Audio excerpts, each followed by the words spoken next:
Bueno, buenos días. Bienvenidos a esta sección de asesoría de la materia Buenos días. base de datos. ¿La idea cuál es?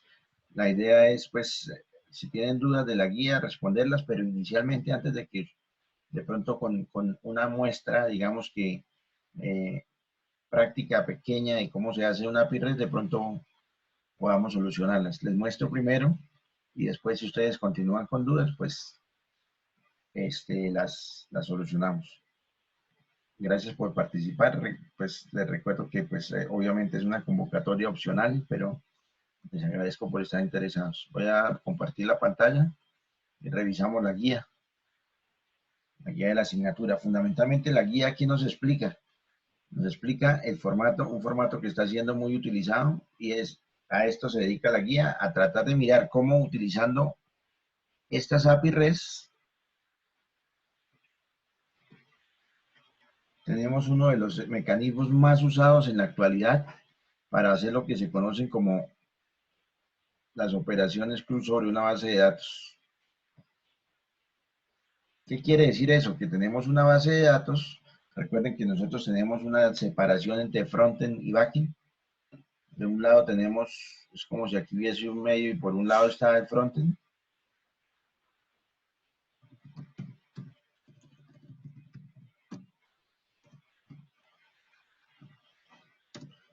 Y al otro lado está el backend. Hasta el momento hemos mirado un poco cómo hacer el frontend. Fundamentalmente estamos mirando tecnologías basadas en JavaScript. Particularmente en este curso estamos mirando Angular. Y acá voy a mostrarles un poco cómo a través del uso de Python podemos hacer backing utilizando precisamente lo que se conoce como servicio REST o API REST o como lo queramos llamar. Esta guía lo que muestra son muchos conceptos de esto, de cómo hacer una API REST. ¿Por qué es importante el API REST? Porque las API REST son las tecnologías que están contribuyendo mucho al desarrollo de una arquitectura que se llama, y que quizá el nombre ustedes lo han usado por muchas, lo han visto por muchas partes, que llama los microservicios. Los microservicios son una arquitectura donde no se hace de forma monolítica como tradicionalmente se hacían las aplicaciones. Aquí me refiero como monolítico a una sola aplicación que cubre todo, que contiene todo ahí embebido, sino pequeñas aplicaciones y cada una cumple con su funcionalidad. A eso es lo que se conocen como servicios REST o API REST. ¿Cuáles son las características? Y ya ustedes lo leían en la guía. La principal característica de las API REST es que la comunicación la hacen en este formato, en el formato JSON o JSON o como lo quieran llamar. ¿Qué es ese formato? Es una notación de objetos para JavaScript. De ahí salen sus siglas, ¿no? JavaScript Object Notation, notación de objetos de JavaScript. ¿Por qué se caracteriza ese formato? Pues fácil de entender, no pesa, fácil de compartir, etc. Lo primero que voy a mostrarles es un ejemplo de ese tipo de formatos. Eso que tenemos aquí, este placeholder, es una API de las muchas que hay, pero esta es una API incluso ficticia, o sea, no es una base de datos de alguien propio, sino la hicieron como un ejemplo de un API que devuelve archivos JSON. Fíjense lo que devuelve cuando yo le paso esta URL y mire la forma tan fácil de acceder a una API REST. Y ya lo leíamos en la guía, ¿cierto? En la guía nos son claros. Traté pues de ser claro en cómo para transmitir en este formato REST, lo único que se requiere es esto. Un cliente, en este caso mi servidor, mi navegador web, accede a un recurso. Entonces, en este caso, eso que les estoy mostrando ahí, ¿quién es el cliente? Mi navegador. ¿Cuál es el recurso? Una API REST que está hecha que me ofrece una información. ¿En qué consiste el proceso?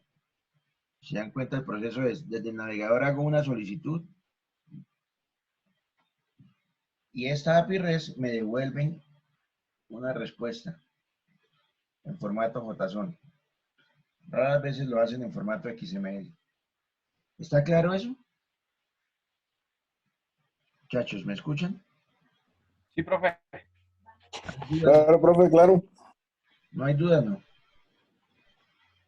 Listo, No, entonces el cliente hace una petición al recurso, el recurso sería la URL o la URL. no, el recurso es un servidor que está del otro lado. La URL es la solicitud que se le hace. Fíjense que sencillamente yo cojo la URL, voy a cerrar este y abrimos otro. Abrimos este cliente. No llegó nadie más, ¿cierto? O habrá alguien ahí esperando.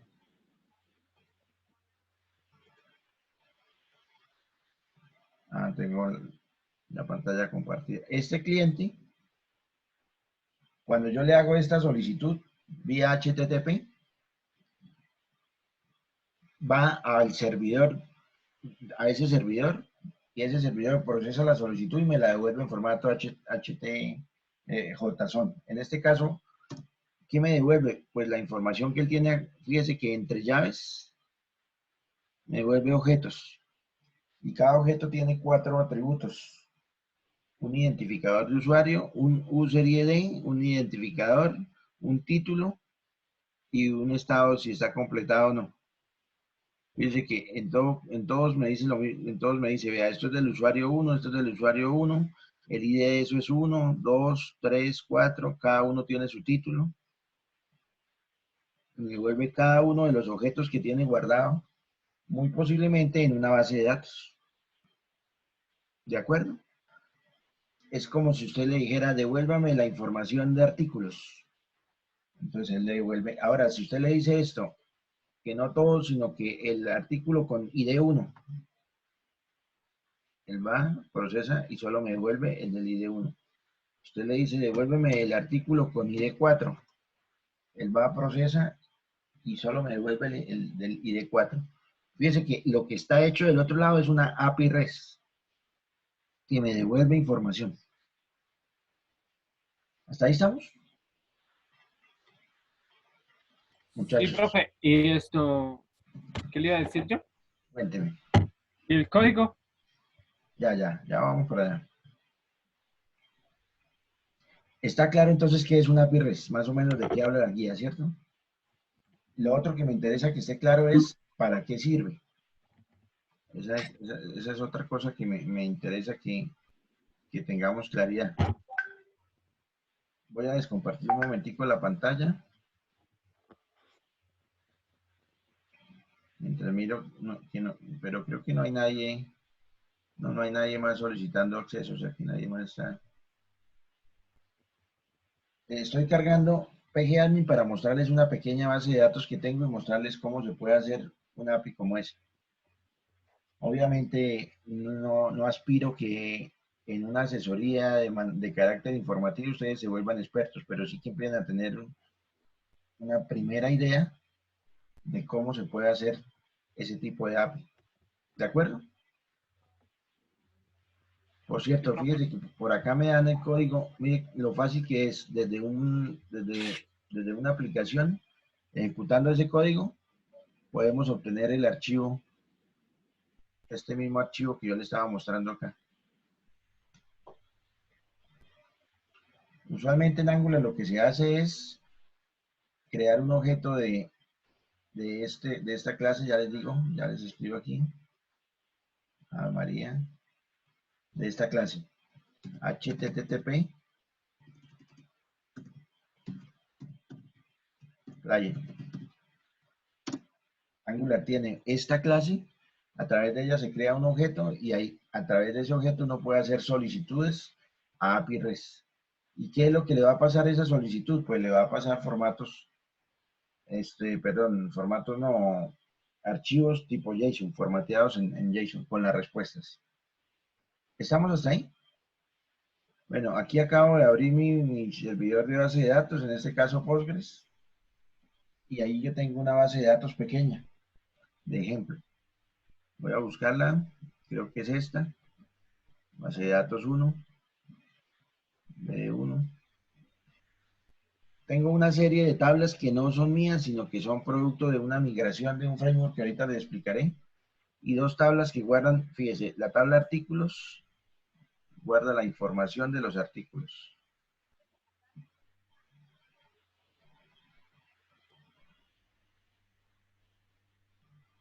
Tengo 3 artículos en la base de datos.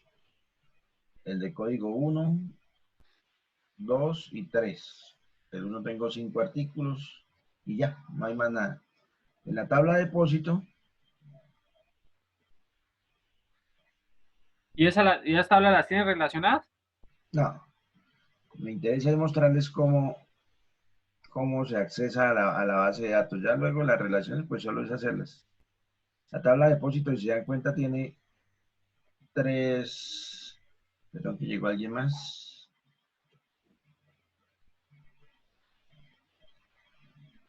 La tabla de depósito también tiene 3 atributos. En este caso, vamos a ver cuántos depósitos hay.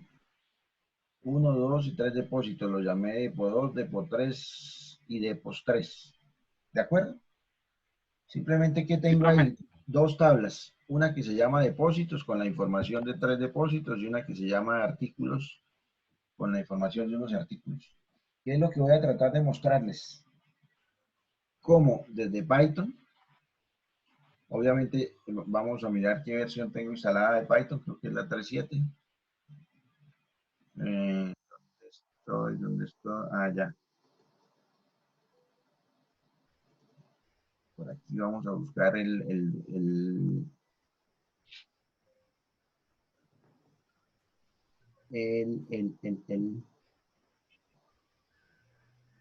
por acá adentro creo que tengo un proyecto. Este es un proyecto ya hecho en Python. Entonces, ¿qué voy a hacer? Voy a correr Python. Primero preguntámosle qué versión tiene.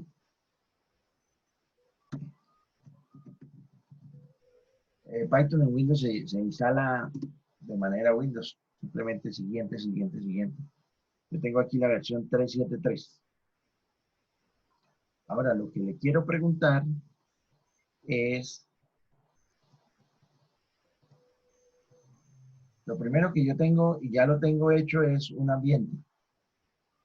Python, después pues yo les enviaré unos videos, pero Python se fundamenta en el concepto de ambientes virtuales, se llaman así, ambientes virtuales.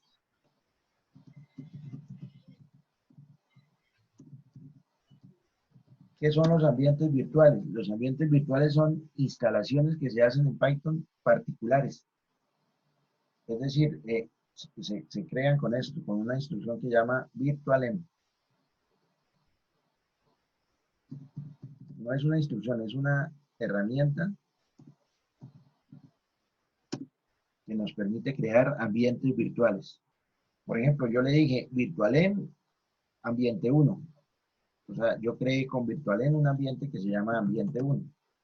¿Qué es un ambiente? Un ambiente en Python es un tipo digamos, como de estructura que permite agrupar instalaciones. Es decir, usted en una misma máquina puede tener varias versiones de Python y en cada ambiente puede tener cargados e instalados distintos tipos de, de APIs y de aplicaciones. En este caso, en ambiente 1, yo tengo instalado una aplicación, un framework que se llama Django. Y sobre Django tengo otro framework que requiere de Django instalado que se llama Django REST Framework. Su nombre lo dice. Este Django REST Framework es un framework para hacer servicios REST, API REST. Todo eso lo tengo instalado en ese ambiente, en el ambiente 1. Ese nombre fue un nombre que yo le di. Pues uno lo puede llamar como quiera. ¿Estamos? Entonces, en el ambiente 1, lo que yo hice fue instalar lo que requiriera. Bueno, también tengo otras cosas. En el ambiente 1 también está instalado, por ejemplo, algo que se llama el PSI COP G2. ¿Para qué sirve este PSI COP G2? Para unir Python con Postgres. Es un API que permite unir Python, repito, ¿qué une el PSI G2? Python con Postgres, porque la base de datos que les acabo de mostrar está escrita en Postgres. ¿Hasta ahí estamos? Entonces, esta librería permite comunicar estas dos cosas. Esa también la tengo instalada aquí en mi ambiente 1. Fundamentalmente es eso lo que tengo instalado en mi ambiente 1. O sea, en mi ambiente 1 está instalado Python versión 3.7. Python 3.7 realmente lo tengo de manera global. Pero en mi ambiente 1 tengo instalado Django REST Framework. ¿Qué es Django? Alguien dirá, ¿y esta cosa qué es? Django es un framework de desarrollo web muy popular en Python. Pero nosotros no lo vamos a usar para hacer desarrollo web simplemente porque se requiere que Django esté instalado para poder tener instalado a este Django REST Framework, que es el que yo voy a utilizar. Entonces, por eso lo instalé, más no porque lo esté usando para hacer desarrollo web. ¿De acuerdo en eso? Para Sebastián, que acaba de ingresar, y Juan Carlos, que ingresó hace un ratico, le comento qué estoy haciendo aquí. Ya les había mostrado a los muchachos que hay un lado del cliente, perdón, con esa herramienta no, que es muy horrible. Tenemos un cliente y un servidor. ¿El cliente qué es? Una aplicación, un navegador, cualquier cosa actúa como cliente. Ahorita yo les hice un ejemplo donde como cliente actúa un navegador y solicita un archivo. ¿A qué? A un servicio REST o a un API REST, como lo quieran llamar. API REST o servicio REST es sinónimo.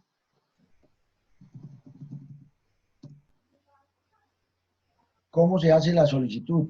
En las guías lo decía y también lo explicábamos hace un momento que la solicitud se hace enviando una solicitud HTTP convencional. ¿Y qué devuelve el servicio? Devuelve un archivo en formato, generalmente en formato JSON, JSON. Y la solicitud es una solicitud HTTP. El cliente le pregunta algo, este viene, hace algo y le devuelve la información de lo que hizo en JSON. Aquí, ¿para qué nos interesa aquí en el curso de base de datos? Para que, teniendo yo una base de datos escrita en Postgres, usando Python, yo venga y la solicitud que me hicieron, supongamos que yo les acabé de mostrar una base de datos que tiene dos tablas, una que se llama artículo y otra que se llama depósito. Entonces, si usted, por ejemplo, quiere ver el listado de los depósitos, de todos los depósitos, ¿qué le hace el cliente? ¿Qué hace? Cualquier cliente. ¿Y quién puede ser el cliente? El cliente puede ser una aplicación hecha en Angular, una aplicación hecha en Ionic, puede ser un simple navegador, o puede ser una aplicación hecha en cualquier lenguaje, no solo en esos. Pero poniendo ejemplos de cosas que conocemos, eso puede ser un cliente. Es decir, que si usted tiene una aplicación frontend, como las que han hecho, por ejemplo, la materia móvil 1, y quieren accesar a una base de datos en Postgres, usted no la accesa directamente desde su aplicación cliente, simplemente hace un llamado. Ya les decía, hace un minuto les había explicado utilizando que en Angular hay una clase que se llama HTTP, puse 3 client,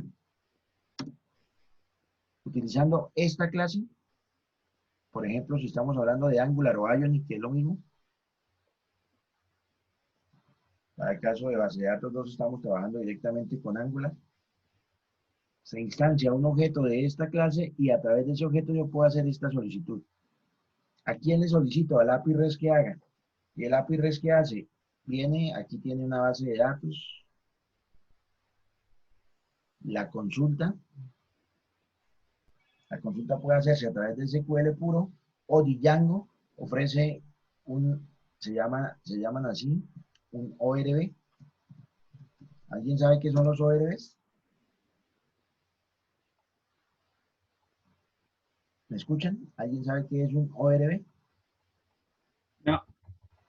Bueno, los ORB son, digamos que, tecnologías que están por encima un poco del lenguaje SQL, o sea, son permiten hacer más fácil el acceso a bases de datos que el SQL puro. Django tiene su propio ORB.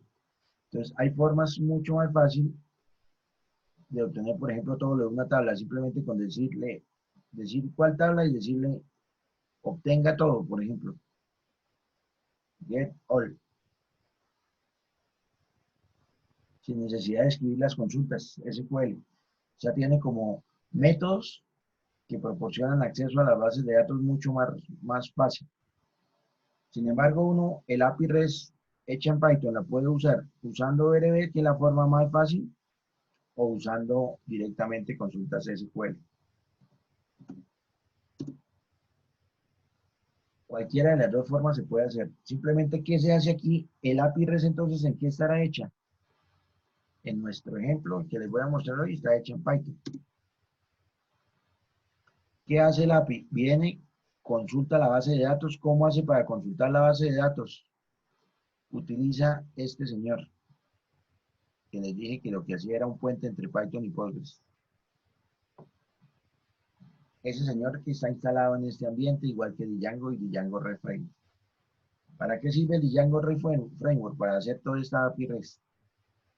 Y este paquete que permite conectar lo que se haga desde Python con la base de datos. ¿Se entiende entonces cuáles son los actores que intervienen ahí directamente? Muchachos. Sí, profe. Sí, profe. Sí. Bueno, listo. Entonces, ¿qué es lo que les voy a mostrar? Primero lo voy a correr y después les muestro un poquito cómo opera.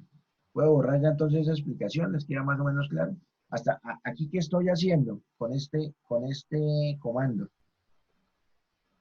Le estoy diciendo que active este ambiente, el ambiente 1 en el que tengo instalado estas cosas.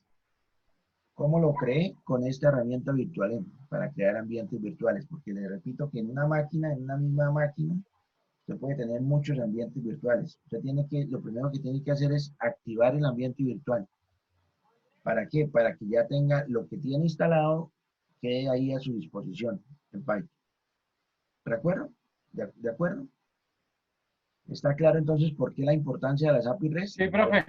Repito, la importancia fundamental de las API REST es que son la base fundamental de lo que se conoce como arquitectura de microservicios.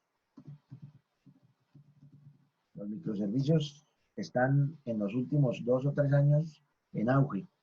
Entonces, ¿por qué se llama microservicio? Porque fíjese que usted cada cosa la pone como un API independiente, lo cual permite, por ejemplo, que se haga desde este mismo cliente. No solamente accesa a un API, este cliente puede accesar muchas APIs distintas y cada una le puede ofrecer servicios distintos. Supongamos, mediante una API accesa a una base de datos, mediante otra API accesa a otra, mediante otra API accesa a otra. Y simplemente el cliente a cada una le hace solicitudes. En la guía de base de datos aclaraba yo eso, o sea que pueden haber un mismo cliente, o sea, una misma aplicación, pero la flecha va para el otro lado, puede hacer solicitudes a varias APIs. Eso también es importante que quede claro. O sea, no es que por cada cliente usted tenga un API. Existen 1.000 millones de APIs en el mundo. Por ejemplo, las redes sociales ofrecen APIs para consultarlas.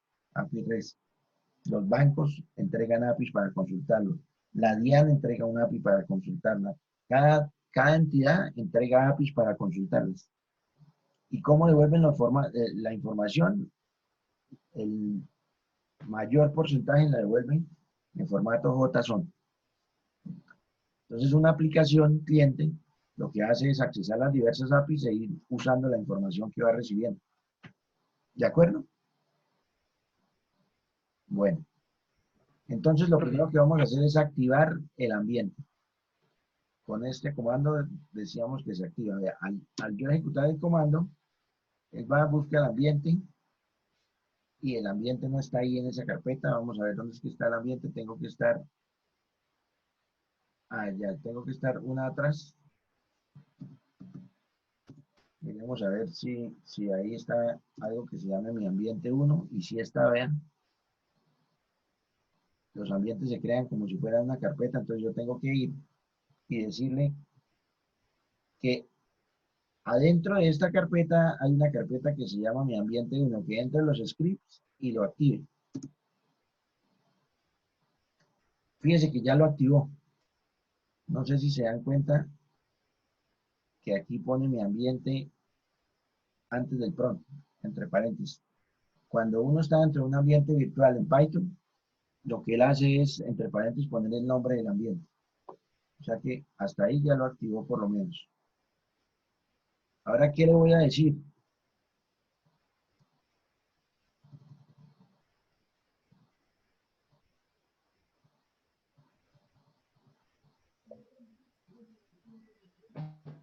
Profe, no. Pues, a propósito, con esto se desactiva cuando quieran desactivar el ambiente.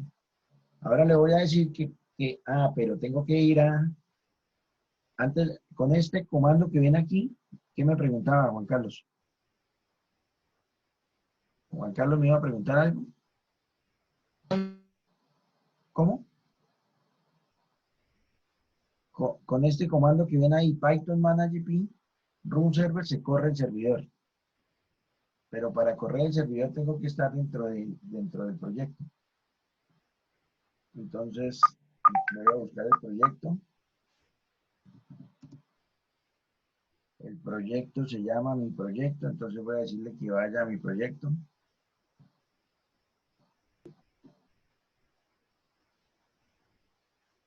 Subir un poquito esto. Y estando dentro de él, sí puedo ya correr el servidor. Así como cuando se corre el servidor de Ion o de Angular, igualito se corre el servidor, pero esta vez el servidor de Python. Con eso le voy a decir, corra el servidor. Si todo está bien, el servidor debe subir, así como cuando uno sube un servidor de cualquiera de esos otros, como le comento. Esperemos a ver si está bien. Él me tiene que decir por qué puerto queda atendiendo. Ahí está arrancando el servidor y efectivamente lo arrancó y va a atender por el puerto 8000. O sea que si yo voy a localhost y miro el puerto 8000, allí debería aparecer un API. Acá no lo arranca automáticamente como lo arranca en Ionic, por ejemplo. El 4200 es el de Angular. El 8000 debe ser el de... Y si se da cuenta, me está diciendo que hay que el 8000 directamente no atiende, pero que sí hay unas URIs predeterminadas. Por ejemplo, que si yo le escribo depósito, él me va a mostrar, fíjense lo que me muestra. ¿Quién me dice qué es lo que está mostrando ahí?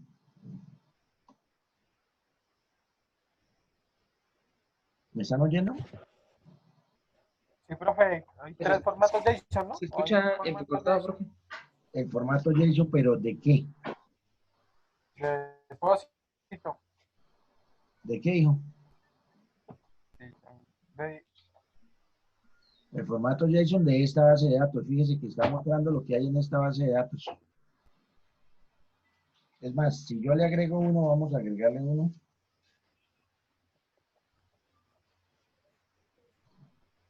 O vamos a eliminarle uno. No, es que aquí no estoy en vista.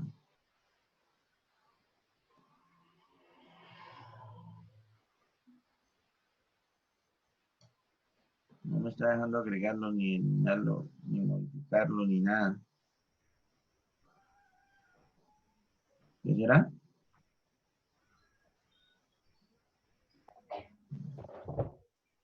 ¿Será por la API, no? No, no, no, no. Aquí simplemente tengo que acceder a la base de datos.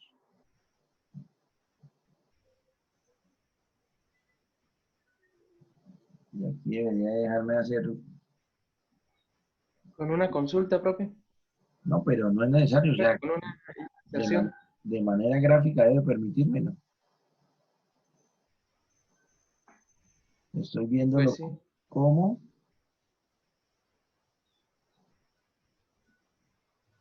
¿Qué será? ¿Por qué no me deja agregar?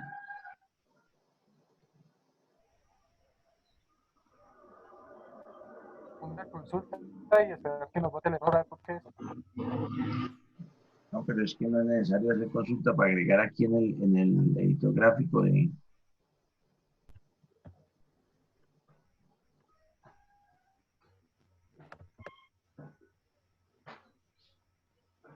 Voy a cambiar, por ejemplo, esto.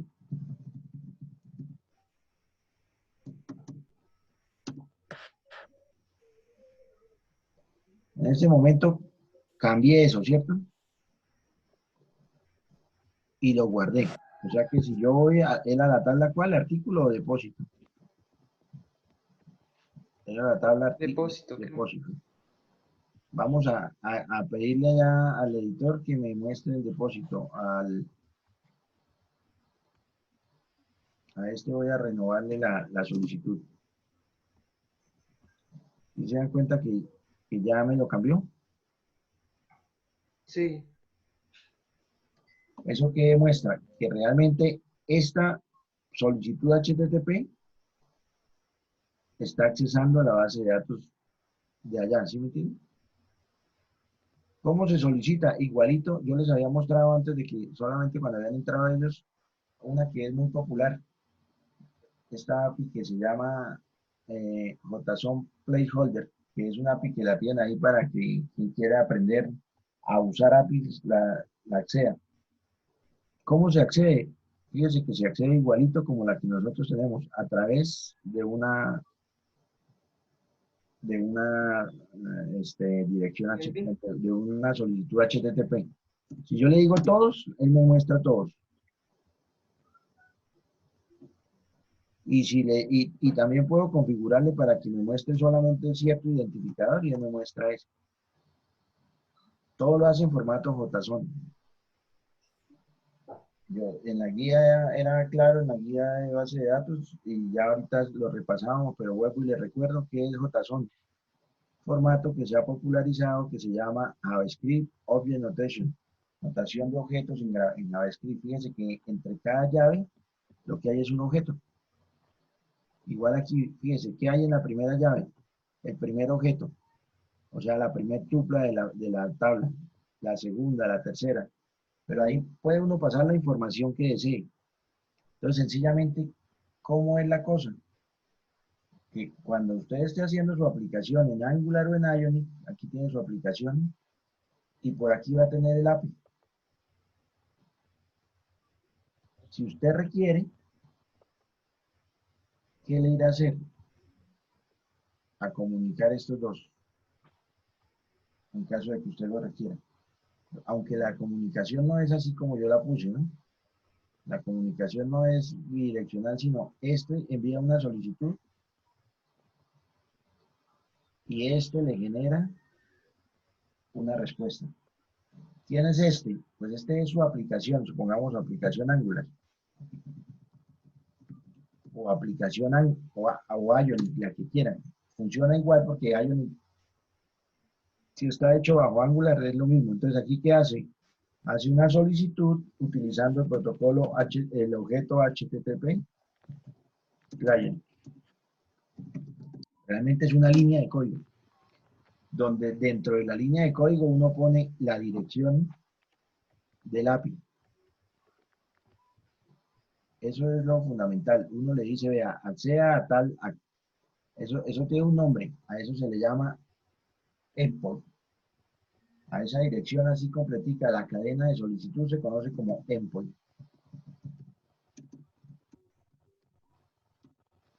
Entonces uno aquí le dice mediante HTTP cliente, acceda a tal dirección. Y él de vuelta ¿qué le retorna? Un archivo. ¿Qué hizo? Así de sencillo. O sea que en una aplicación de aquí que usted necesite hacer bases de datos, ¿qué necesita? Pues tener aquí una API REST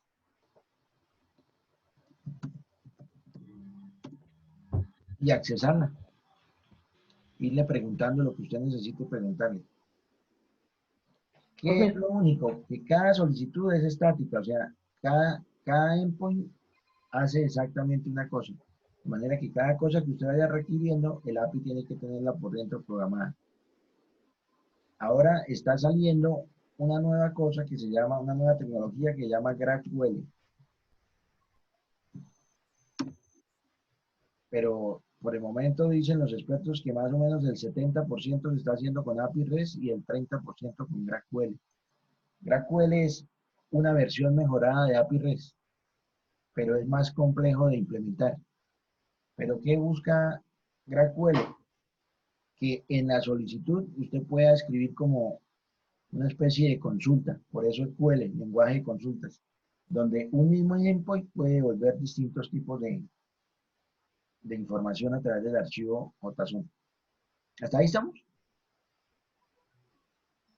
Bueno, Sí, fíjese profe, o que, sea que cuénteme, una aplicación cliente se puede conectar a varias API redes, ¿cierto? y a todas las que deseen. Y no Mm, necesariamente las API REST son de bases de datos. Aquí, porque por el curso set de base de datos, estamos ilustrando cómo se conecta a una base de datos. Pero usted puede tener sí, sí. aquí su aplicación y aquí puede tener varias APIs. ¿Y cada API tiene una conexión a una base de datos o puede tener varias Las conexiones? que desee y a bases de datos distintas. Supongamos, llamemos a esto API REST 1. A esta otra llamémosla API REST 2. A esta otra API REST N. ¿De acuerdo? No todas tienen que estar en Sí. Python tampoco. Pero nosotros aquí lo que vamos a ver es Python, pero hay Laravel también tiene un API para hacer API REST, un framework. Y así hay muchísimo. Incluso esto, hay muchísimas formas de hacerlo. Pero la de Python, ¿por qué es más robusta? Porque primero porque está hecha especialmente. ¿Cómo dije que se llamaba el framework de Python para hacer eso? ¿Quién me recuerda? Django. Sí, Ajá. Django. No, Django es el framework web que debe estar instalado para poder instalar este Django REST Framework.